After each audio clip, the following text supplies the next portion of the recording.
Trisha, you've been on the internet for so long. We have like everything you've ever done, you've recorded. I want to talk about this because we want to believe, well, originally I was going to make a positive video. So I saw the Trisha Paytas video. I think it's just called Colleen. For those unfamiliar, along with all of the other things that have come out about Colleen and her inappropriate conversations with minors and seemingly how manipulative she can be or has been in the past.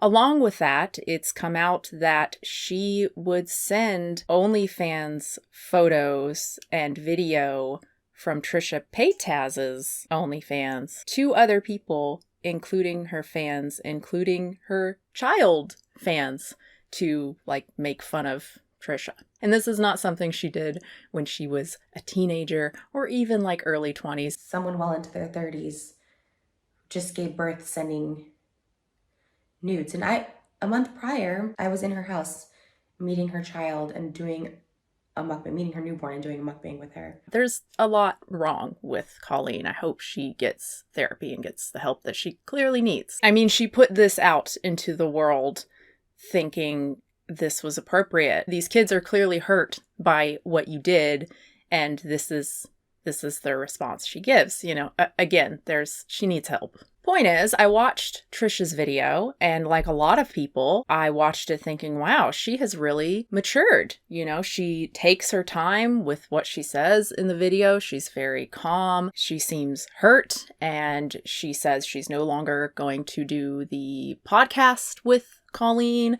Apparently they had a podcast together, I think talking about mom stuff maybe, I'm not sure, but it was a recent thing, and so that's been canceled now. She wants nothing to do with Colleen after finding out all of this, and supposedly she actually asked Colleen about it. I did ask her about these a couple weeks ago before there was the proof, so to speak, right? She assured me that she had never sent photos of me. She's like, no, he was a fan. He sent photos to me, and he was obsessed with you.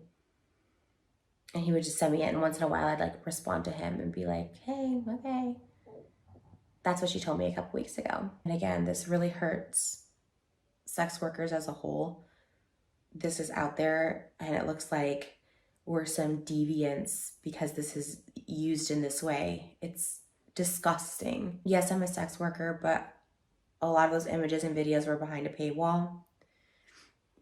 One that requires someone to be 18 and over. I had to make this video to say I don't stand behind Colleen whatsoever. I'm embarrassed to be associated with her. Again, I left the video like a lot of people thinking, wow, you know, maybe having a child has really changed Trisha, which happens a lot. You know, maybe it's calmed her down a bit, made her more compassionate and understanding. And then I remembered it's Trisha Paytas, and do I really want to make a video, even though it's a positive one, and I would love to make a positive video about people changing. I think everyone can take accountability and grow. Like, I really do think people can like change their ways and stuff like that. If you can acknowledge it. Is that really what's going on here? It's kind of like when everyone went hog wild over Nick Cotto supposedly losing weight. Well, not supposedly. He clearly lost a lot of weight 2 or 3 months ago. And people like Critical made videos just saying, oh, this is so great. Congratulations. And my first thought was, this is Nick Cotto we're talking about. You're really going to trust that this is just a good faith effort to lose weight and not just like a way to get more views when he starts gaining the weight back. Maybe that's cynical of me, but it just seemed very like, where have you been for the last several years with this guy? Like, why would you even trust this for a second? So that's what I thought of, and I went, it's the same thing happening with Trisha. Do I really want to make this video? And so I went to Twitter.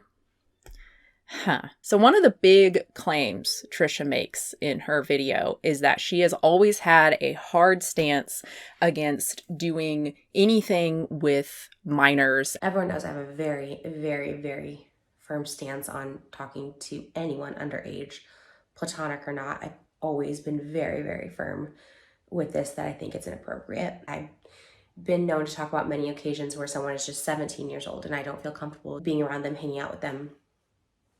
I remember one time there was a very popular YouTuber who was 17 And another YouTuber I was friends with wanted to bring her to my apartment. I said, absolutely not. I'm like, she has to just stay in the car. It's a very hard boundary. Like it's one that I don't let up on with anybody. She has never done anything untoward with minors in her like YouTube career. And I guess she has a past of being exploited by adults when she was younger. It's a very compelling story, right? Given that she's responding to someone whose whole allegations have to do with minors, right?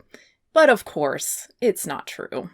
It's Trisha. There are just so many examples of Trisha being with minors, on her channel and on other people's channels. She also once exposed herself to a group of reality house stars that included minors. The other kind of big thing she says is about the sharing of her OnlyFans account specifically. I do not condone at all unsolicited nudes, sending unsolicited nudes to anyone of anybody, sex worker or not. I think using someone's nudes as a way to hurt them, make fun of them, make light of them, be mean is the lowest form of human, the lowest form of intelligence. I think that's so inhumane. I think that's so disgusting for anyone. And while I don't think Trisha has ever done that specifically, we do have video of Trisha and Shane Dawson, of course, where they are making fun of watching one of Trisha's friends' clips. I don't think it was OnlyFans, it was pre-OnlyFans. Having watched this vlog again, it is a little bit different, even though Trisha posted this to her channel and she seemingly is making fun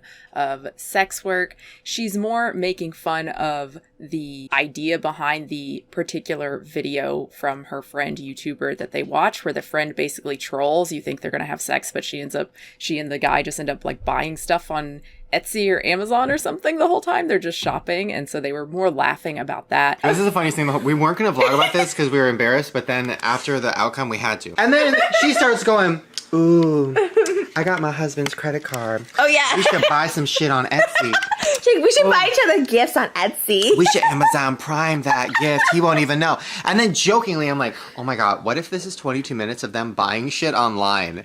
And it was! And Trisha even says in the video, like, she would love to make a sex tape herself. She just doesn't have anyone to do it with. I want to put out a sex tape, but I don't have anyone to do a sex tape with, but I would do it. And they're not making fun of anyone's body or anything like that. The point doesn't seem to be to poke fun of someone. It's more, again, just making fun of the trolling nature of the video. But yeah, it's a weird vlog. For everyone else saying how horrible Colleen is for doing that, go to YouTube and search OnlyFans so you don't have to. Does she not know she looks like shit? Ew, why is it shaped like that? It looks like the aliens from the movie Aliens.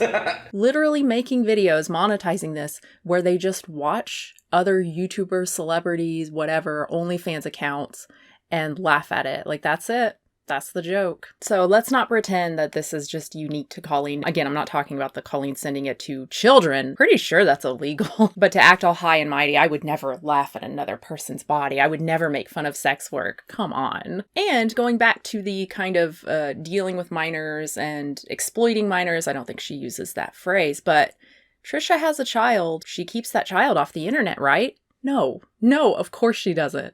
Now, to be fair, I was actually surprised she doesn't put her child in every single video. I think the most recent, 5 videos or something on her channel, her child's not even in it. So I was really surprised by the restraint. So congrats. Good job, Trisha. But yes, she still puts her child in a lot of videos and a lot of photos and is clearly exploiting her child for content. Many of you know how I feel about that. So again, kind of weird hearing I have this hard stance against doing anything with minors, and yet here's your baby just on YouTube, video after video after video. Okay. I'm not saying Trisha is a bad person for this. I just think we have selective memory sometimes. And I think there's such a missed opportunity here because Trisha has done so many of the things that Colleen has done, maybe not to the same extent, but clearly she has done weird, inappropriate things in front of younger people and with fans, with viewers. If she had acknowledged that and talked about that, that could potentially be really interesting and enlightening, I think, because we hear the word grooming and groomer going around a lot when talking about Colleen. Now, the definition of that is pretty specific by my understanding, right? There's either a sexual nature to it, right? That is the goal, or the goal is to get a child to do something illegal. Going by everything I've seen, all of the messages and whatnot, I don't think that was Colleen's goal. I know everyone has called her out for the, I'm not a groomer, I'm a loser statement. In my view, I think that's closer to the truth than not. Now, there is this manipulative aspect that is kind of sinister. And again, she really needs a lot of help, I think, to work through that. She clearly has a desire to use people and does a lot. She used these kids, having them tweet for her and come up with video ideas and all of this. She can be very manipulative and get other people to do her dirty work type of thing. It's really creepy. But I think a lot of the conversations, I think she was just being like friends with these kids. And I think there's something missing where she doesn't understand that you as an adult, like, why would you even want to talk to a 13-year-old about like anything? What the hell do you want to talk to 13-year-olds for? But especially your relationship issues. I mean, that's loser behavior. It is. I don't get the sense that she was ever trying to get anything from these kids other than friendship and, again, getting them to do her like work for her video ideas and whatnot. And that she was a YouTuber helped her be super weird. And she was one of the kind of not really OG YouTubers, but she's been around a long time, and there wasn't really any sort of playbook. There wasn't like a list of rules of how you're supposed to behave online.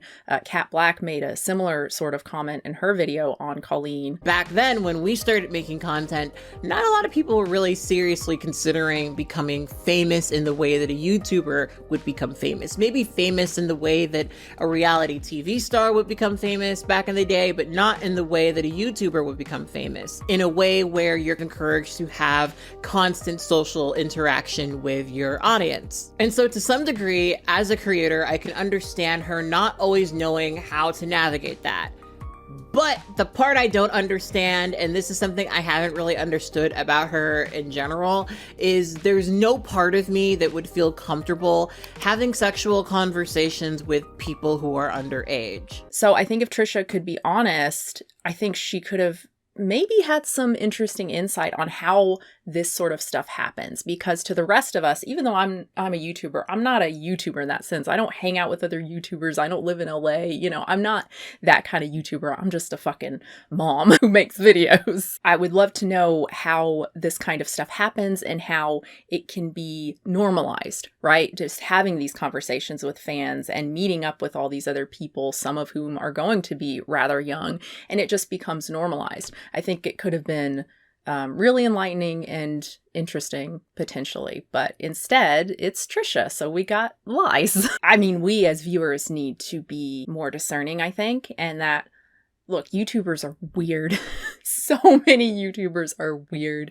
And if you have a YouTuber disavowing another YouTuber, always keep in the back of your mind, like, is this true or is this to somehow save themselves? Again, this is really, really cynical, but like, we're talking about YouTubers. They're weird. That's not to say she hasn't changed. I think she has. I don't think she would flash people anymore. I don't think she's doing that sort of stuff anymore. She seems to be focused on being a mom and doing like, I tried McDonald's new food or whatever. That seems to be her channel. Past few years, I've really taken a step back from having to comment on everything, having to respond to everything said about me on the internet, because at the end of the day, it just gets really exhausting. Aside from all that, just, being known as the person who's just always in drama and can't keep friendships, it's not a good look. I've worked really hard the past couple of years to kind of just stay in my own lane. So I definitely think she has changed, but I think part of change, a really important part, is acknowledging the things that you've done. I really do think people can change and change their ways and stuff like that.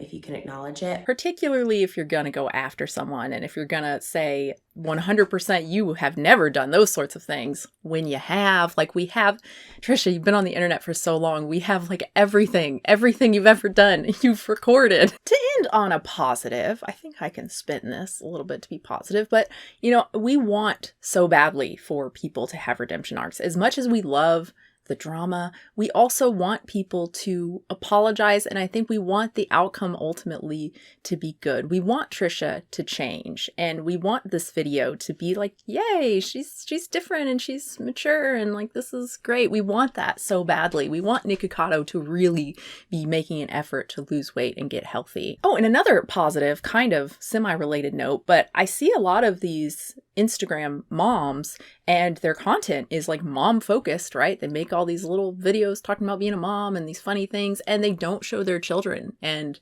yeah, it's just awesome. Anyway, I would love to know your thoughts on these, so please leave me some comments below. Like the video if you liked it. Subscribe, of course. Hit the bell if you want to be notified when I upload. Thank you so much to all my patrons at patreon.com/unnaturalvegan.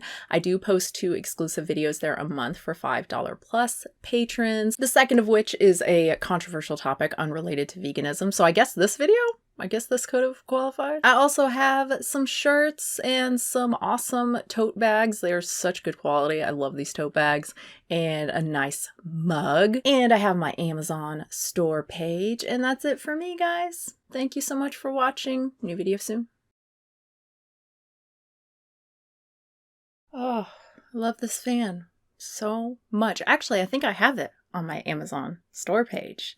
We've had this for a couple of years now, maybe a few years now, this Vornado fan. It's expensive. I think we paid $80 something for it, but it is so awesome. Can you hear it? Maybe the tiniest bit. And I have it not even close to the lowest setting. I have it on like medium low. Oh, wait, listen to this. So it's pretty powerful if you want it to be, but yeah, I love this thing. We use it during the summer, obviously, and then I'm able to use it when I record without it being super loud and obnoxious. I love it.